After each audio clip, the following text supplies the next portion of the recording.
ನಮಸ್ಕಾರ ಸ್ನೇಹಿತರೆ.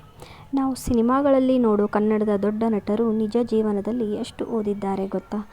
ಇಂದು ಕೆಲವು ಫೇಮಸ್ ಆ್ಯಕ್ಟರ್ಸ್ಗಳ ಎಜುಕೇಷನ್ ಬಗ್ಗೆ ನೋಡೋಣ. ಮೊದಲಿಗೆ ಪುನೀತ್ ರಾಜ್ಕುಮಾರ್ ಚೈಲ್ಡ್ ಆರ್ಟಿಸ್ಟ್ ಆಗಿಯೇ ಸಿನಿಮಾ ಫೀಲ್ಡಿಗೆ ಬಂದರು. ಅವರು ಸ್ಕೂಲಿಂಗ್ ಜೊತೆಗೆ ಆ್ಯಕ್ಟಿಂಗ್ ಕೆರಿಯರ್ ಕೂಡ ಶುರು ಮಾಡಿದರು. ನಂತರ ನೋಡೋದಾದರೆ ಯಶ್ ಅವರ ರಿಯಲ್ ನೇಮ್ ನವೀನ್ ಕುಮಾರ್ ಗೌಡ. ಇವರು ಮೈಸೂರಿನಲ್ಲಿ ಸ್ಕೂಲಿಂಗ್ ಮಾಡಿದರು ಮತ್ತು ಸ್ಕೂಲ್ ನಂತರ ಆ್ಯಕ್ಟಿಂಗ್ ಮೇಲೆ ಇಂಟ್ರೆಸ್ಟ್ ಇದ್ದ ಕಾರಣ ಆ್ಯಕ್ಟಿಂಗ್ ಫೀಲ್ಡ್ಗೆ ಬಂದರು. ಆ್ಯಕ್ಟಿಂಗ್ ಥಿಯೇಟರ್ಗೆ ಜಾಯ್ನ್ ಆದರು. ನಂತರ ಸುದೀಪ್ ಅವರು ಬೆಂಗಳೂರಿನಲ್ಲಿ ಸ್ಕೂಲಿಂಗ್ ಮುಗಿಸಿದರು ಮತ್ತು ಇಂಜಿನಿಯರಿಂಗ್ ಕೋರ್ಸ್ ಕೂಡ ಮಾಡಿದರು. ನಂತರ ಆ್ಯಕ್ಟಿಂಗ್ ಮೇಲೆ ಫ್ಯಾಷನ್ ಇದ್ದ ಕಾರಣ ಸಿನಿಮಾ ಫೀಲ್ಡ್ಗೆ ಬಂದರು. ನಂತರ ನೋಡೋದಾದರೆ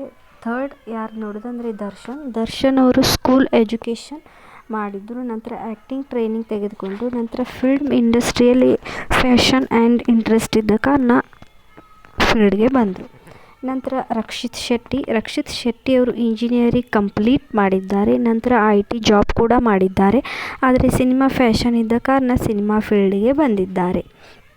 ಮತ್ತು ಇನ್ನೂ ಹೆಚ್ಚಿನ ವಿಡಿಯೋಸ್ ಮತ್ತು ಅವರ ನಾಲೆಜ್ ಮತ್ತು ಅವರ ಶಿಕ್ಷಣ ಏನೇನಾಗಿದೆ ಅಂತ ತಿಳ್ಕೊಳ್ಬೇಕು ಅಂತ ನಿಮಗೆ ಇಷ್ಟ ಇದ್ದರೆ ಯಾರ ಬಗ್ಗೆ ವಿಡಿಯೋ ಮಾಡಬೇಕು ಅಂತ ಕಮೆಂಟ್ ಸೆಕ್ಷನಲ್ಲಿ ಕಮೆಂಟ್ ಮಾಡಿ, ಅವ್ರ ಬಗ್ಗೆ ವಿಡಿಯೋ ಮಾಡ್ತೀನಿ.